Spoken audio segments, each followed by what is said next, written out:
Hello everyone, this is Ether Dragon, and welcome back to another episode of Fire Emblem Heroes.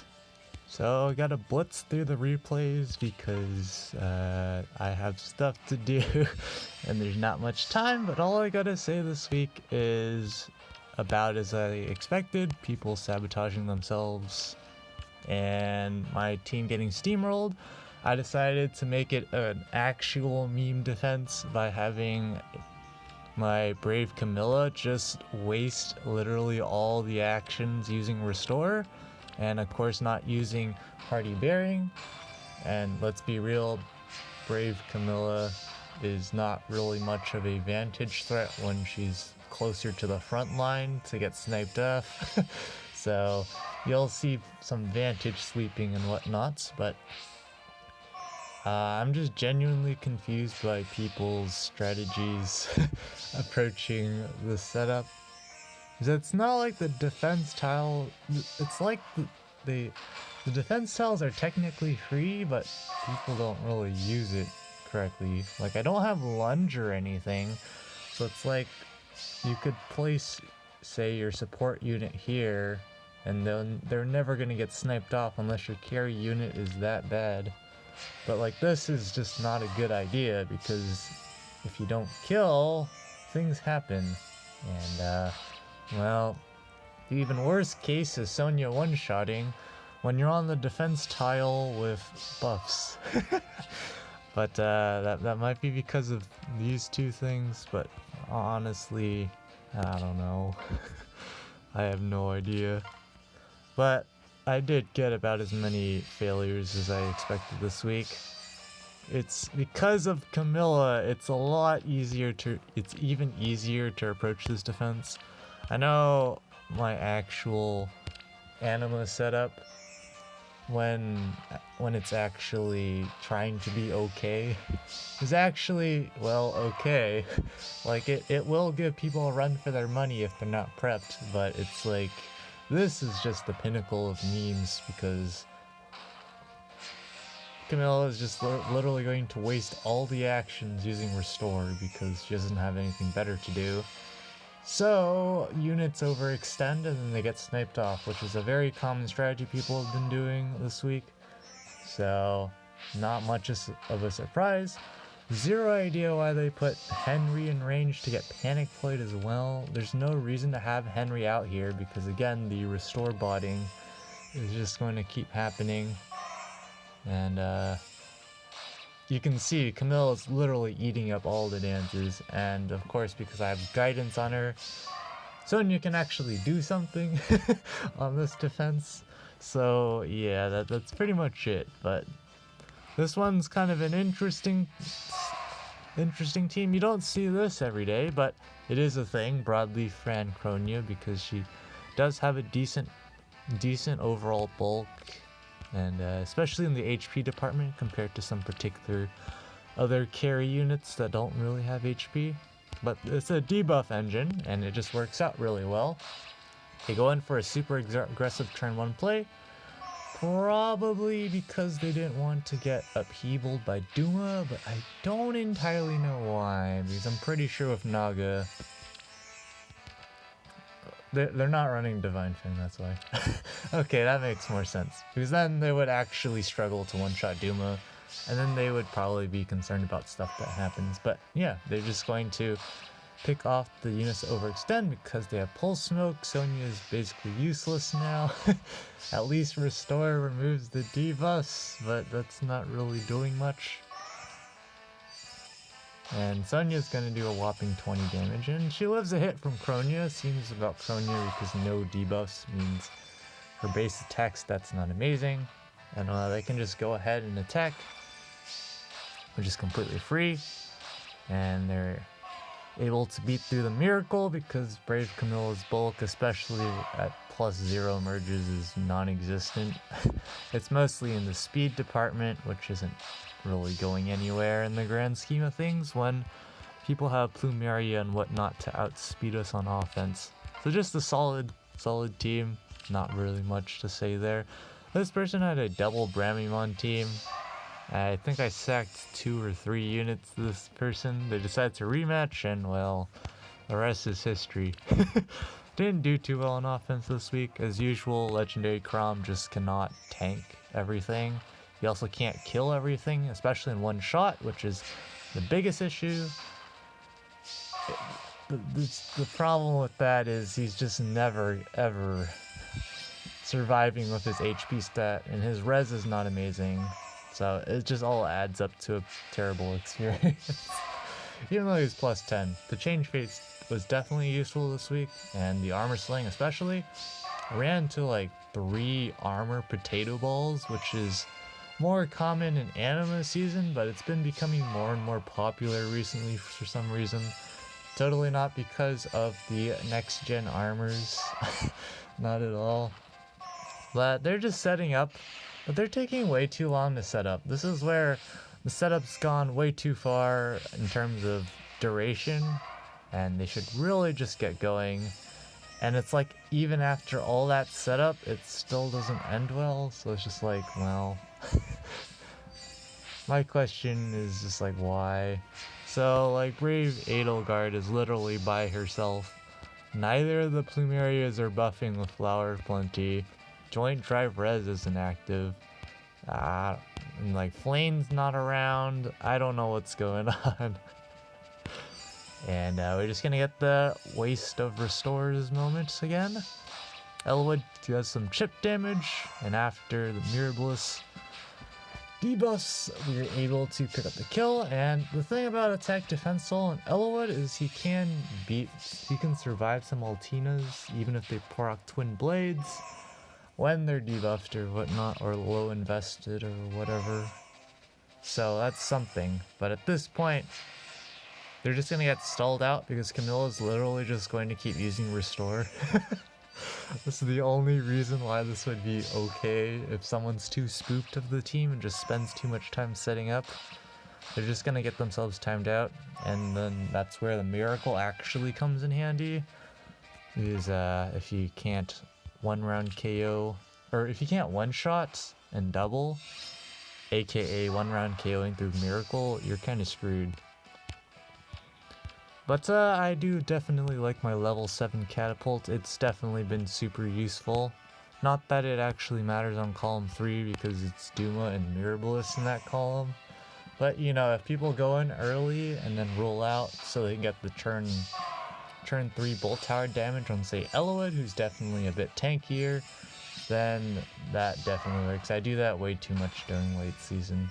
But yeah, they decided to go in like this. I have zero idea what they were expecting here. Yes, Flame exists, but when you don't have any HP, you have no way to heal, and this is your bulk, damage reduction is not gonna save you. That's basically it. And of course, Altina not killing, and Attack Defense Solo wasn't even active there. But we're just gonna get the train wreck of teleporting and running around the place. And Duma meme pivoting to get closer to the enemies, so Bold Fighter actually can do something if he gets to attack. And yep. And then we just get a string of failures because it's just all standard stuff. This is why I don't run Restore on my defense. There's obviously much better ways to run Restore, like actually having them forward rally and having like Legendary Azura dance them so they like cover almost the entire map or whatever. And the frailer units will get sniped off that way, or it'll force people to put those frail units really far out of the battle, so it makes things super difficult. But all of it's exploitable at the end of the day, so this is just a complete meme setup with Brave Camilla. At least she did something this week with like the guidance and whatnot, because mobility is definitely an issue on this team, and like dark defense as well. Although I did end up free summoning Duo Byleth from the whatchamacallits, from the double special heroes banner because of the Black Friday quests and whatever. So that's my first duo hero, but she just does not have enough base speed for Sun's percussors to be relatively useful. So I don't know. But yep, Vantage, nothing we can do about it. Very standard. I'm literally like not running hardy bearing and stuff just to see what people do for Vantage, because like I've said in previous episodes, just because you don't see Vantage used against me when I have like hardy bearing and whatnot doesn't mean people aren't running those teams. It just means that they might not be running it, or if they are, they're too scared to use it. So that's the idea of try-harding off or on defense. You have to be able to cover as many common strategies as possible.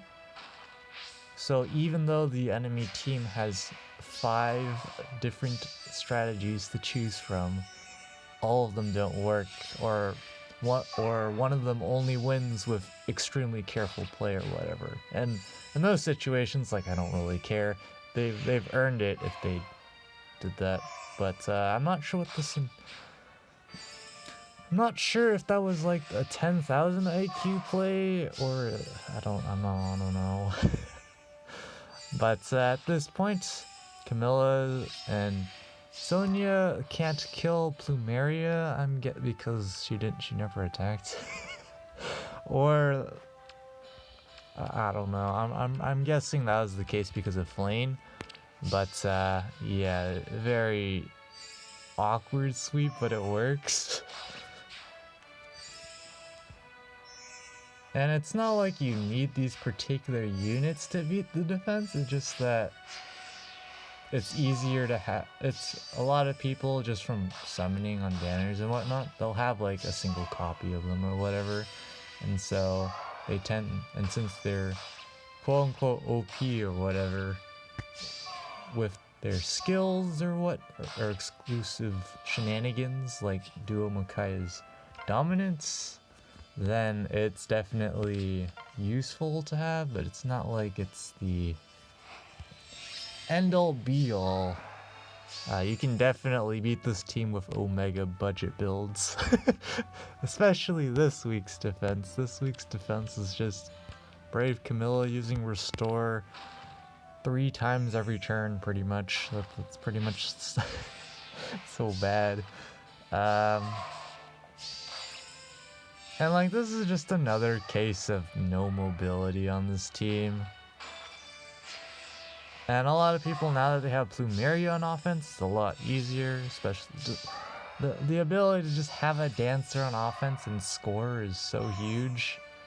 And they decided to go for the hit and run option, which is definitely super solid because, again, we're just going to be restoring, and restoring. And then, of course, everyone's going to overextend, and now this is their chance to go in.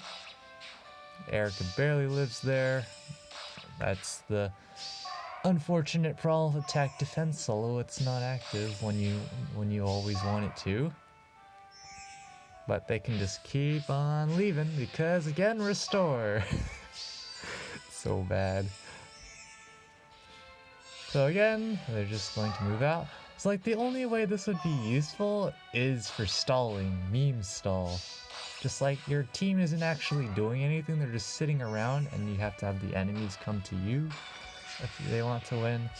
That's really the only thing I can see this being remotely feasible for, but against any competent play that's not going to work for pretty obvious reasons. If your units are basically doing nothing, that means they can be doing something. They should be doing something, really.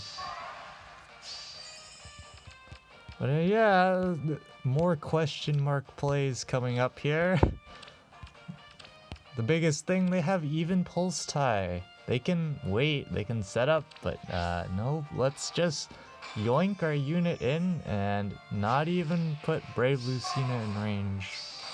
Not that it actually matters, but you can just wait because Sonya's literally the only unit on this team with a special.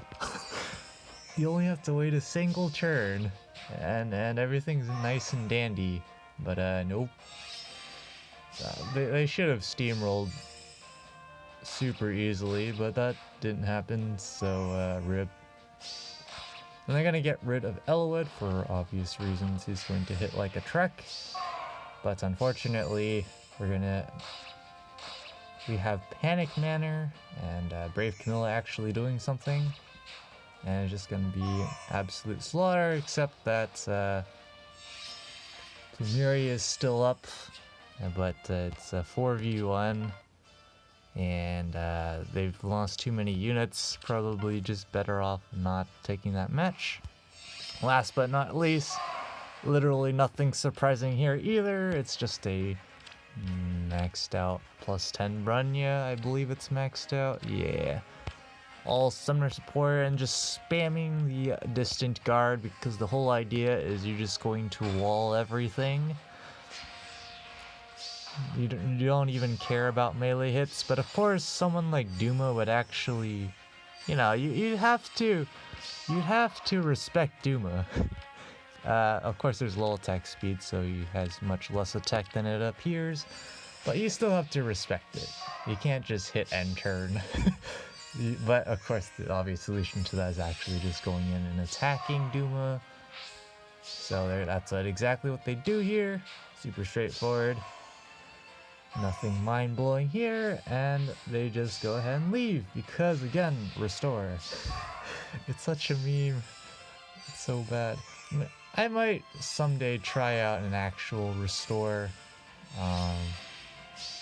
team that tries and puts a lot of pressure turn 1, but I don't think it'll fare too well, just because I don't really have any competent healers, like heavily merged or whatnot. And of course Brenya's going to ignore all the debuffs and whatnot, well, neutralize them at least.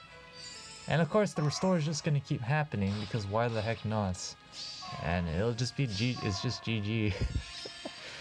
But you can see they're all taking a relatively long time, in giant quotes, to beat this team. Not really, but they're not sweeping in one turn or whatever, but that's just because of the nature of the defense sitting around basically doing nothing. I'm not sticking with this defense. I just wanted to see how terrible it was going to be. Because some people are definitely convinced Restore is really overpowered, but this is a really exaggerated example, but it's very exploitable, and my setup was just a complete meme to show that. But yep, minus 102 because of the triple minus 34. Looks like we'll be top 10k. And gotta quickly move on to resonant battles here. I'm going back up to interval 20, pretty straightforward. Legions battles, easy top 1k like usual during water season. Arena, we're just dropping. We can technically stay in, but the problem is I don't want to do that, because we're probably not going to be able to stand next week when it's win season and legendary corn bonus. Yeah, no. And Arena Assault's a decent score. But anyways, I gotta go. So we'll be back when the results drop in. And it should be out by now. It's way afterwards. Well, nothing too special here. And yeah, this bonus rotation is gonna be absolute L-fest. This is the only unit you need to pay attention to on this list. Yeah, this is not gonna be very great. That's all I'm going to say. I'll bring Healing Tower for the heck of it. Why not? And well, I gotta take Julia. I think I'm going to fool around again. I'm gonna put Quick Impulse on Bramamon for turn 1 Astra for the memes. Maybe put Hardy Bearing on this Bramamon? I don't know. We'll see what we do. But yeah, we're just gonna derp around again on defense. I probably expect like minus 120 or minus 100 on defense.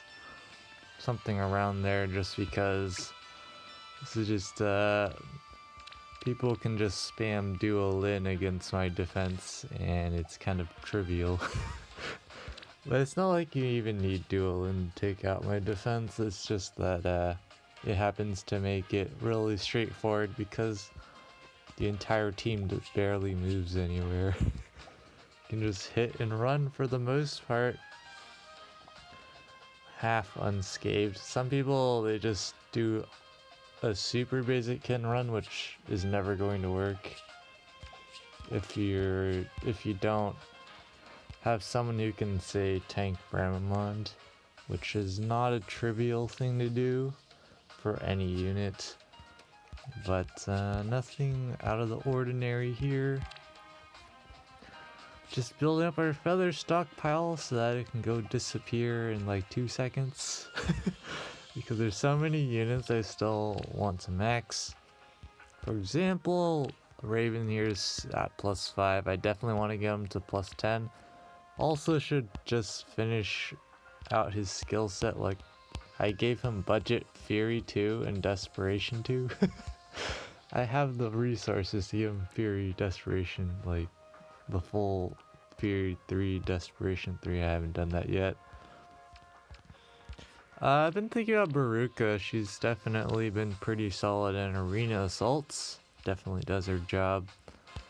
There's a lot of random units I still haven't built yet though. I definitely want to build up Gordon. I'm unironically using him at 4 stars right now in Brave Bow, and he's murdering flyers and arena assaults. I'll just show that because why the heck not? It's the simplest build you could ever make, and it gets the job done. So can't complain. It's so budget. Yes. That's how I meme arena assault, with stuff like that. But anyways, that's gonna be it for this episode. Thanks for watching. As always, this is Ether Dragon, and hope to see you all next time. Bye.